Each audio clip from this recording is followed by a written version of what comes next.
In his Gettysburg Address, President Lincoln dated the founding of the United States with the Declaration of Independence.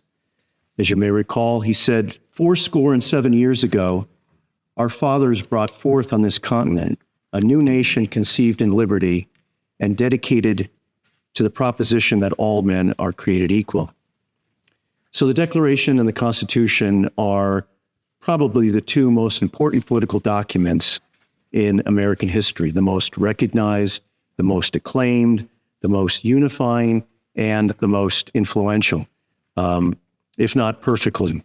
And a 2007 book by David Armitage, who is chairman, or has been at least, chairman of the Department of History at Harvard University, wrote a book entitled The Declaration, A Global History, in which he recounts the many nations around the world, or political movements in other nations that have been inspired and influenced by the Declaration of Independence.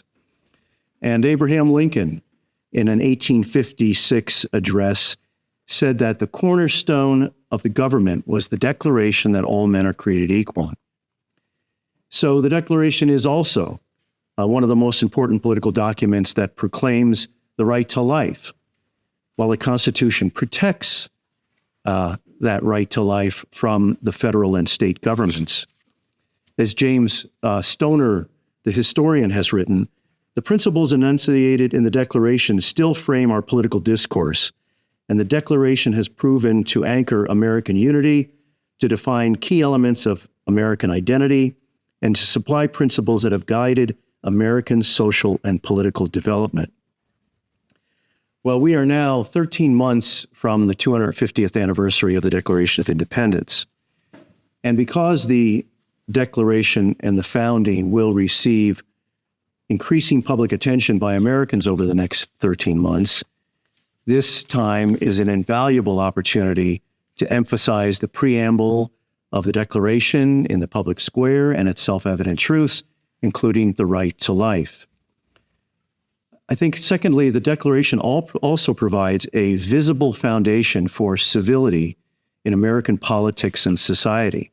Because human beings are created equal, people deserve respect in public and private, and the Cause for Life can address that issue as well and speak into that issue in our divided society. For these reasons, the Declaration needs to be defended from critics on both the left and the right, and there are a lot of both of them, as you may know. The Cause for Life in America has understandably relied upon the authority of the Declaration and its principles since at least the 1960s, when the abortion issue, first hit the public square. If the Declaration loses respect among Americans, its principles, I think, will give way to the will to power that is increasingly put forth by forces on both the right and the left. The preamble makes at least 7 truth claims, building blocks for a free society that protects human rights and human dignity. It says, as you may recall, we hold these truths to be self-evident that all men are created equal, that they are endowed by their Creator with certain unalienable rights, that among these are life, liberty, and the pursuit of happiness, that to secure these rights, governments are instituted among men, deriving their just powers from the consent of the governed. Thomas Aquinas asserted that truth must be the ultimate end of the whole universe, and the consideration of the wise man aims principally at truth. And recently, Professor Stephen Smith at University of San Diego has reiterated that what gives us a distinctive dignity is our orientation toward truth, our commitment to finding truth.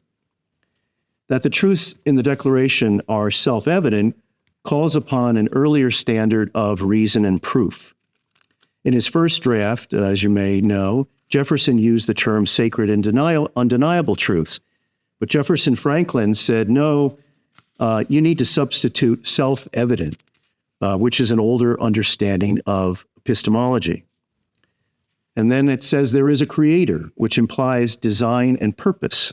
Here in the second paragraph, confidence in the Declaration might fall apart by the rejection of a creator based on scientism or materialism. Lincoln, too, in his time, referred to us as human creatures. And if anyone is disturbed by the claim of created equally, consider the argument for the radical equality of all human beings that is argued in Robert George and Christopher Tollefson's 2008 book, Embryo, A Defense of Human Life. Tollefson has written elsewhere that he said, "You and I, after all, have a right to respectful treatment, including a right not to be killed at will. That does not vary in consequence of the many differences that exist between us, differences of age, intelligence, awareness, status, or appearance. What can such an equality of rights be founded on, except the one thing we do have equally in common, our humanity?" And then it says, our Creator endowed us with certain unalienable rights. Like self-evident, endowment is an ancient concept. It's also a biblical concept, signifying bestowing a gift or a quality or a capacity on someone. So like our creation, our endowment gives us purpose and dignity. This has necessary and enduring consequences for all of bioethics. We need, for example, to explain and educate a realist and non-materialist account of human beings in the public square and in the academy. Unalienable rights means they cannot be given up or forfeit, which, as I'll explain more at length, refutes part of the criticism that the Declaration is founded in voluntarism and therefore immoral or illegitimate, because the rights to life, liberty, and happiness, and the pursuit of happiness are not alienable. We can't forfeit them. We can't give them up even with our consent. We cannot consent to suicide, for example. So further phrase, the pursuit of happiness, Jefferson and the members of the Continental Congress could have appealed to Augustine or Thomas Aquinas or William Blackstone or other philosophers and jurists of their time. In his recent book on the pursuit of happiness, which I recommend, Jeffrey Rosen makes clear that the phrase was well known to the founding generation and was understood to mean the pursuit of virtue, because virtue was necessary for happiness. And even the use of the word pursuit was significant, because even though in this fallen world they did not think that we can, perfectly achieve happiness, the pursuit itself is important for virtue. Then it says that government is instituted not to create, but to secure these rights. They are pre-existing rights. They are natural rights, which come from the creation of human beings and their nature. And governments, finally, derive their just powers from the consent of the governed. This, too, has a long pedigree. Jefferson and the Congress could have relied upon Robert Bellarmine or Francisco Suarez, who were contemporaries in the late 16th century, who affirmed the natural law foundation for the consent of the governed. Well, how did the founders define liberty? That's one of the contested points here. Many people today undoubtedly value liberty as personal autonomy, value the autonomous self, but the founders did not value liberty merely for its own sake. And we too should see liberty as an instrumental good that is necessary to achieve the common good and to protect human life and dignity. Even decades after the founding era, Lincoln acknowledged the problem in a speech in 1864 when he said, "The world has never had a good definition of the word liberty. And the American people just now, in 1864, are much in want of one. We all declare for liberty, but in using the same word, we do not all mean the same thing. With some, the word liberty may mean for each man to do as he pleases with himself and the product of his labor, while with others, the same word may mean for some men to do as they please with other men and the product of other men's labor. Here are two not only different but incompatible things called by the same name, liberty. So we should not take liberty for granted. Perhaps we do until we lose it. R.R. Reno, whom you probably know as editor of First Things and a very traditional Catholic and a very strong opponent of modernism, was one of the first at the start of the pandemic in 2020 to plead, keep the churches open, which was obviously a claim for religious liberty that depends on our Constitution. Clearly, we must be concerned about the illusion of autonomy, the negative consequences of that illusion of autonomy. Just last month, unfortunately, Delaware's Governor Meyer signed a law that legalized assisted suicide in Maryland. It seems that some lawmakers think that for every social evil, the solution is simply more autonomy. That hides, of course, the reality of coercion of vulnerable people, especially at the beginning and the end of life, and hides the cost savings, which in many cases, I think, has to be a big part of the motive. Were the founders, in Nathan Schluter's words, liberal individualists who privilege liberty over the common good? I think the evidence is abundantly clear. The founders were not advocates of license or licentiousness. Instead, as James Patterson has written, American republicanism rests on the maxim that individual persons possess God-given rights and corresponding duties to one another, to their communities, and most of all to God. Constitutions make plain how governments assist in the efforts of citizens to exercise these rights and duties. That older understanding of liberty seems to have lasted among some American leaders, at least until the middle of the 20th century. President Truman, in a speech in 1951, said, quote, "Without a firm moral foundation, freedom degenerates quickly into selfishness.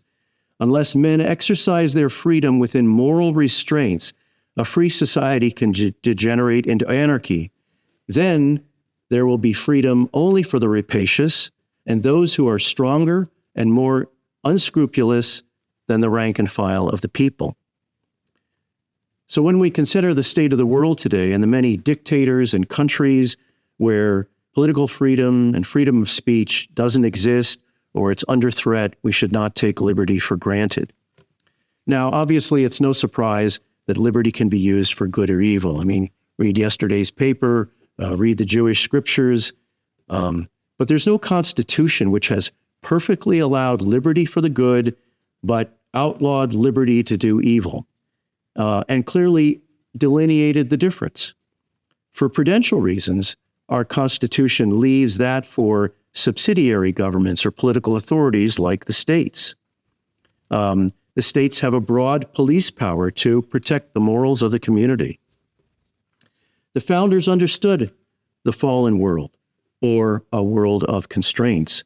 As Marianne Glendon rightly observed, James Madison in Federalist number 55 specifically acknowledged that Republican government required a higher degree of virtue in its citizens than any other form of government. And recently, in his opinion in the Dobbs decision, Justice Alito referred, and I count at least 6 times, to ordered liberty, not just any liberty. To claim that the framers did not provide sufficiently for education and virtue, you must ignore the doctrine of federalism, the existence of the states and their sovereignty. The states retained the broad police power, and the federal government was not given any police power. It has to rely upon enumerated powers in which to act. And the founders were oriented toward the common good. As James Madison again wrote in Federalist 57 this time, he said, "The aim of every political constitution is, or ought to be, first to obtain for rulers men who possess most wisdom to discern and most virtue to pursue the common good of the society. And in the next place, to take the most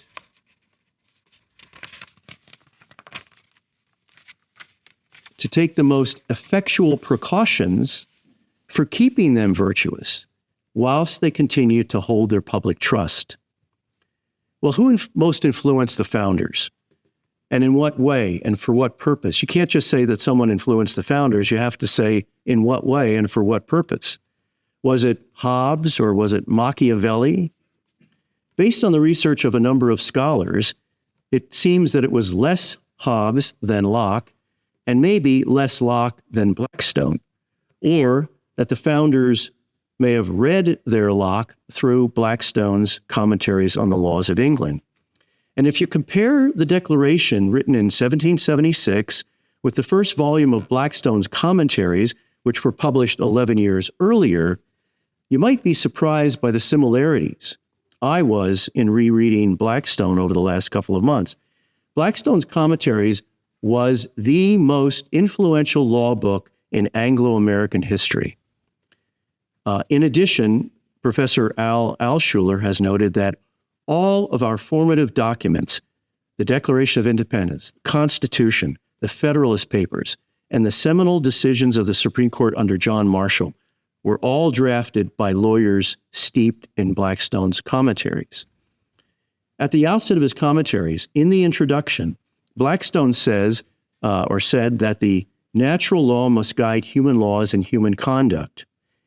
And he referred to the supreme being that formed the universe. Positive laws note the precepts by which man, a creature endowed with both reason and free will, is commanded to make use of those faculties in the general regulation of his behavior. Blackstone said man, considered as a creature, must necessarily be subject to the laws of his creator, for he is entirely a dependent being. He said, the Creator is a being not only of infinite power and wisdom, but also of infinite goodness. He has been pleased so to contrive the constitution and frame of humanity, and he has so intimately connected, so inseparably interwoven the laws of eternal justice with the happiness of each individual. But in order to apply this to the particular exigencies of any individual, it is still necessary to have recourse to reason. Those rights, he said, which God and nature have established are therefore called natural rights, such as life and liberty.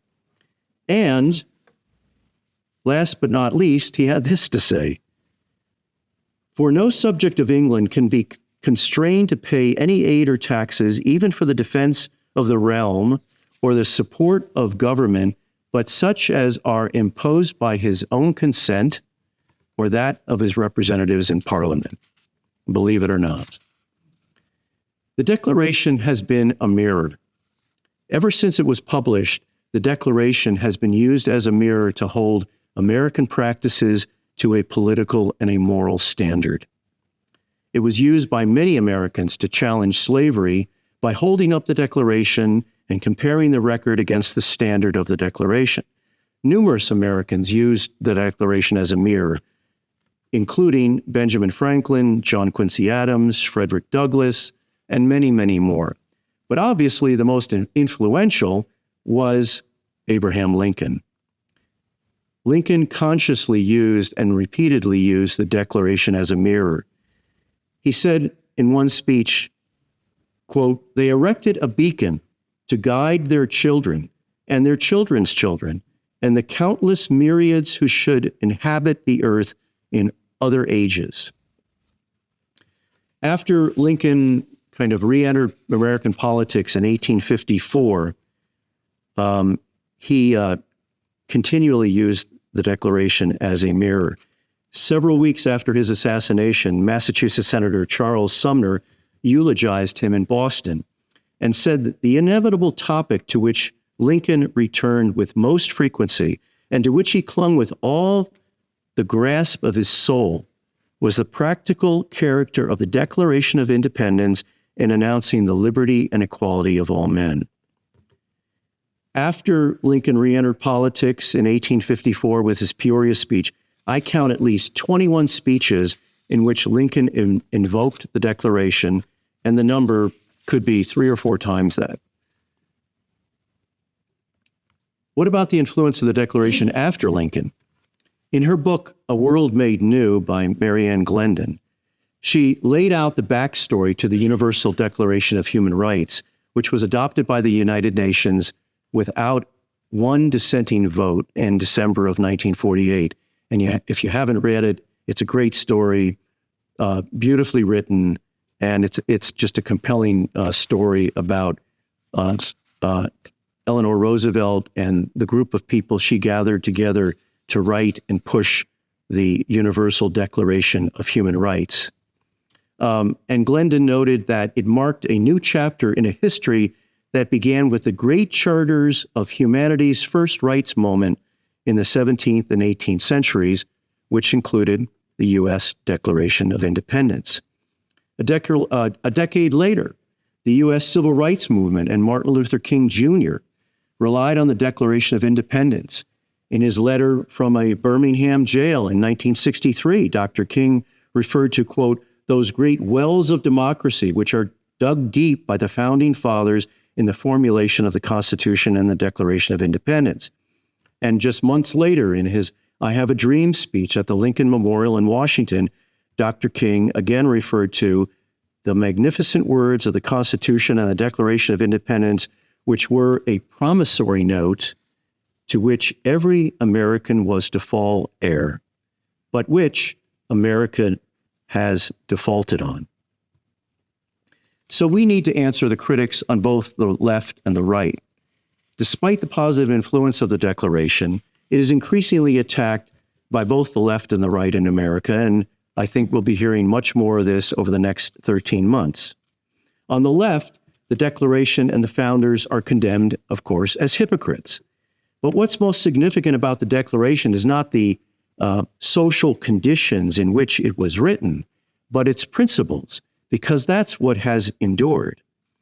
Lincoln said the authors of the Declaration meant to set up a standard maxim for free society, which should be familiar to all, revered by all, constantly looked to, constantly labored for, and even though never perfectly attained, constantly approximated, and thereby constantly spreading and deepening its influence, and thereby and augmenting the happiness and value of life to all people of all colors everywhere.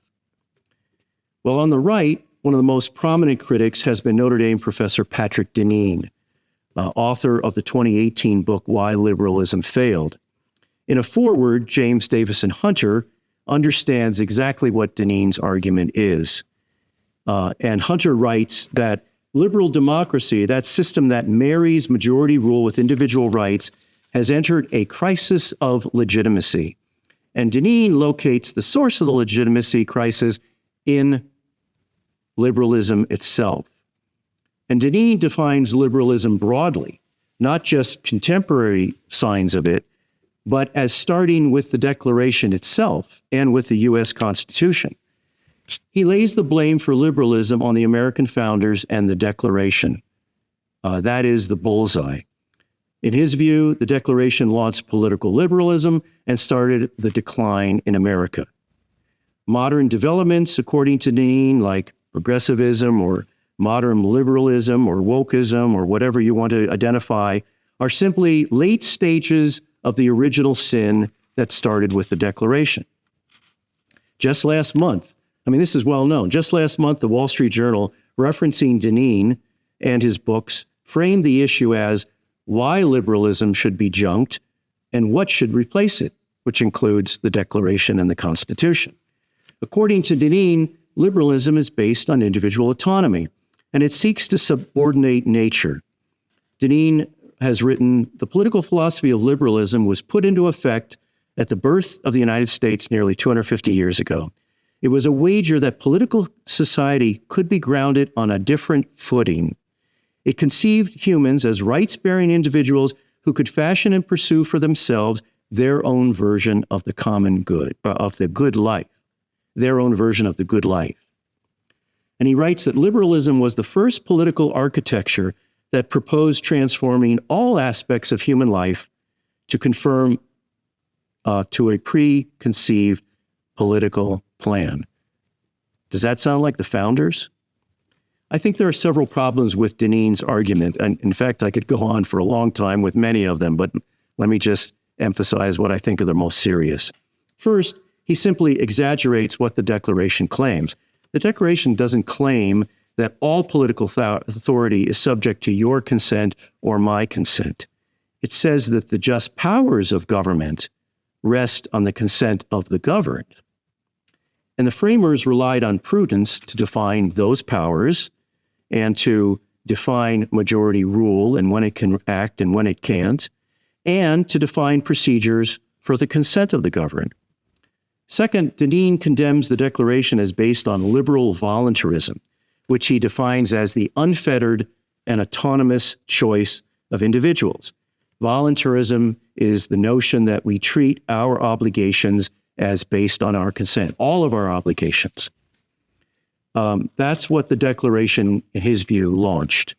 And Dineen argues if government is based on consent, then that inevitably determines all our other obligations. Family, material, parental, they're all based on my whim and my personal consent and nothing more, simply because the Declaration talks about the consent of the governed. Third, as a historical matter, none of Dineen's features of liberalism is recognizable as the plans of the American founders or appeals of the Declaration or policies that the founding generation implemented. He imagines the Constitution as though it established only one national government, and he ignores the states and what they were doing and could continue to do even today to educate their citizens, preserve religious liberty, and inculcate virtue. Dineen's targeting of the Declaration as launching the autonomous self is simply, I think, a bad example of presentism, projecting onto the past the perspective of the present. Most of the characteristics which Dineen condemns in liberalism developed long after the founding era. If liberalism is characterized by the claim that government ought to be neutral about the good, that's not the founders. That's very modern liberalism. That's Dworkin and Rawls and others.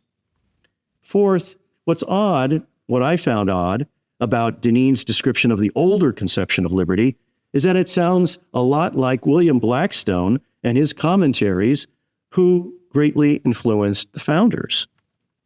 As James Stoner, this historian, has observed, in mingling the various rights and privileges inherited from the English Constitution, the Declaration follows Magna Carta rather than modern liberalism. And fifth, I found that Dineen simply contradicts himself. He contrasts an older conception of liberty with modern liberalism. And he says liberalism arises from a redefinition of the nature of liberty to mean almost the opposite of its original meaning. By ancient and Christian understandings, liberty was the condition of self-governance. Because self-rule was achieved only with difficulty, the achievement of liberty required constraints upon individual choice.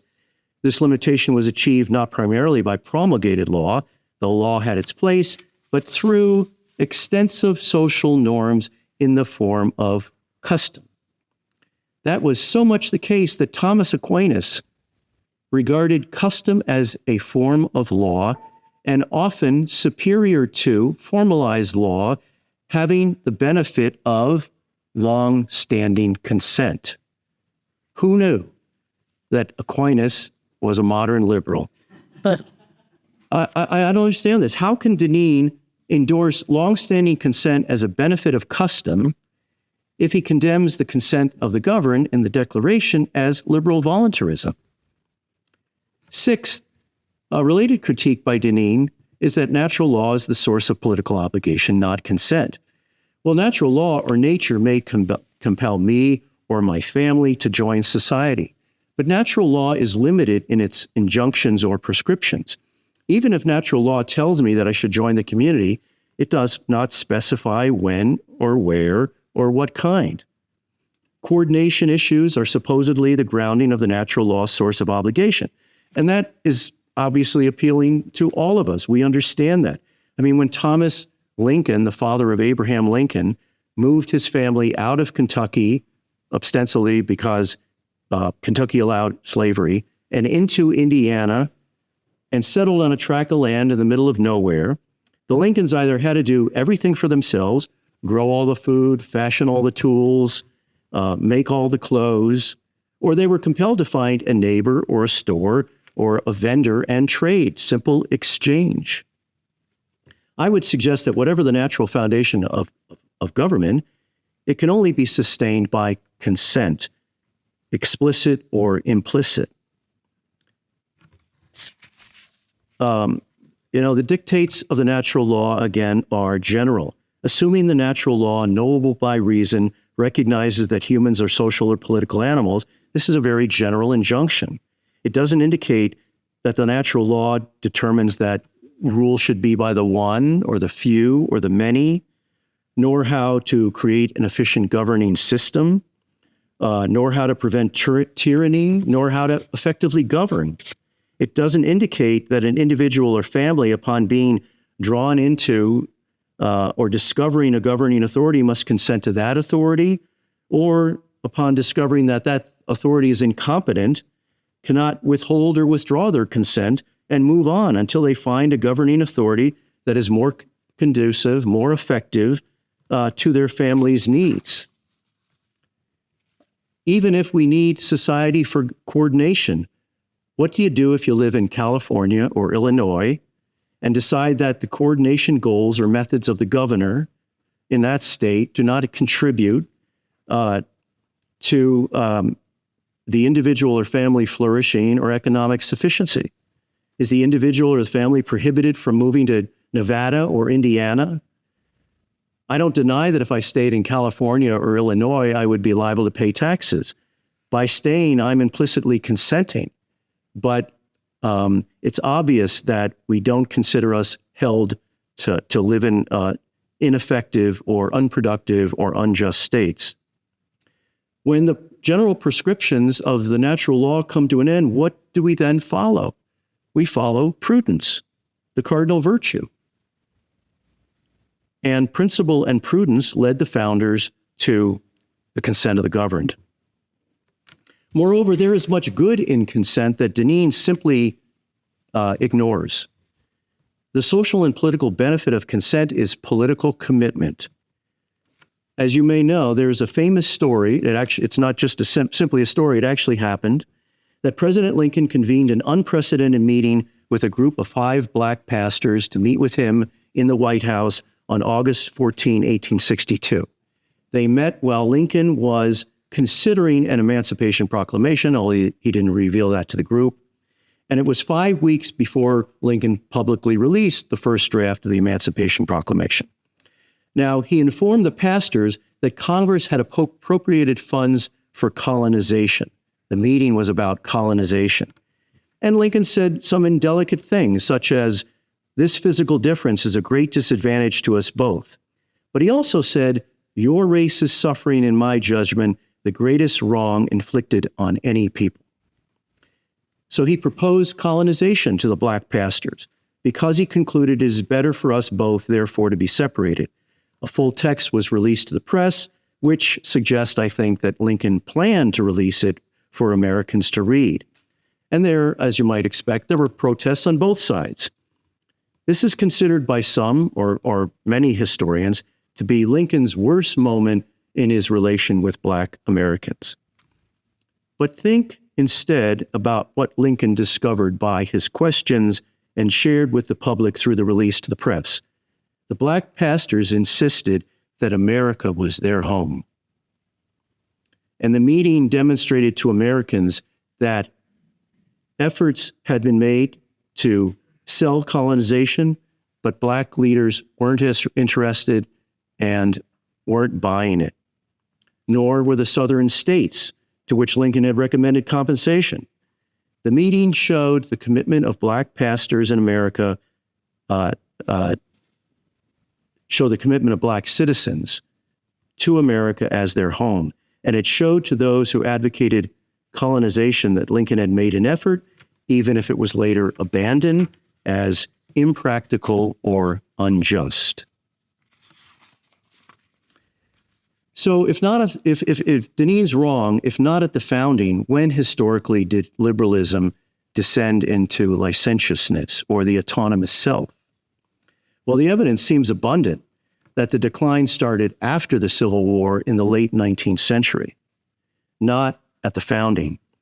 Barry Allen Sheen answered this question a quarter of a century ago when he wrote, "Contrary to the mythic beliefs widely held by the general public and even most scholars, Americans in the late 18th century were not a people who had founded colonies and then a nation around a pervasive, almost monolithic commitment to classical liberal values such as individualism, freedom, equality, and individual autonomy. Nor is it true that Americans wish to pursue their individual goals and aspirations in a society dominated by the norm of atomistic social freedom. Instead, Americans, like their Christian forebears, were more interested in the well-being of their families and communities, local agricultural matters, and the acquisition of Christ's freely given grace than in securing individual autonomous freedom. They were traditional in their social and political goals and accordingly committed to an understanding of freedom that sharply differentiated between liberty and license."